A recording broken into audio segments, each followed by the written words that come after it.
Love at First Glance is a really interesting film because it is a character study. It is absolutely driven by one character, one personality, and yet that person is barely in the film. And I will explain that, but I won't give spoilers. But even on the one hand, it's very stereotypical of a Hallmark film, a very stereotypical Hallmark rom com. It's also not because of this character, and I really enjoyed that. This was released in 2017, directed by Kevin Connor, written by Kathy Kloves, and stars Amy Smart as our protagonist Mary. At the very beginning of the film, Mary's boyfriend, her fiance, breaks up with her because he feels like she is not very adventurous. She's very predictable.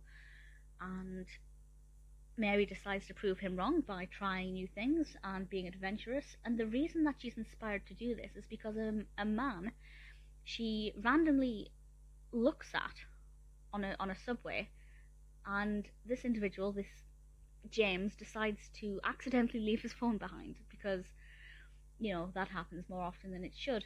And Mary manages to get in touch with him because he has a second phone and he texts his work phone, and somehow manages to get him to agree to let her interview all of the contacts in his phone book because she's a journalist and wants to write a character study because he seems really interesting.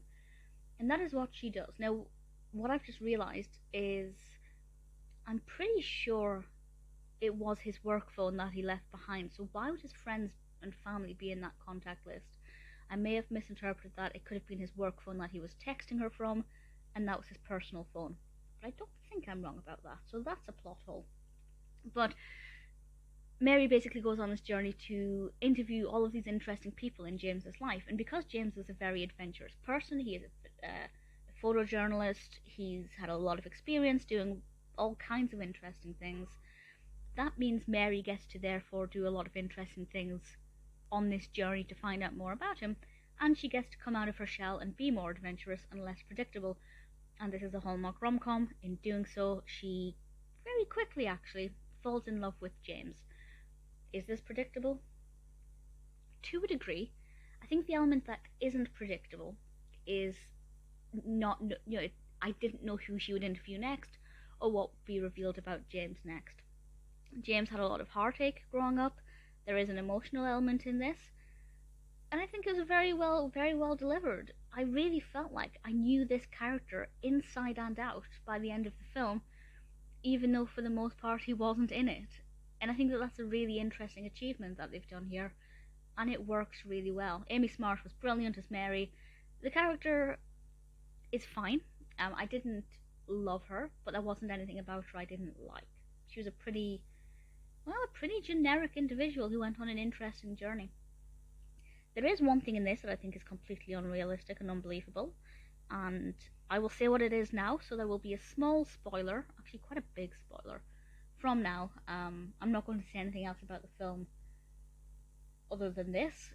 At the very end, spoiler, when James hands Mary the Valentine that he made for his mother, no, that wouldn't have happened. He wouldn't have done that, particularly somebody he's just met.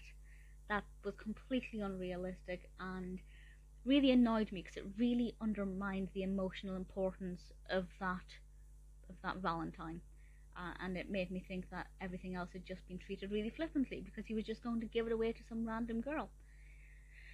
But that aside, I thought Love at First Glance was a pretty sweet Valentine's film. It was an interesting journey. I really enjoyed getting to know about James, who's played by Adrian Grenier. Ultimately, apart from a few things here and there, I can't really fault it.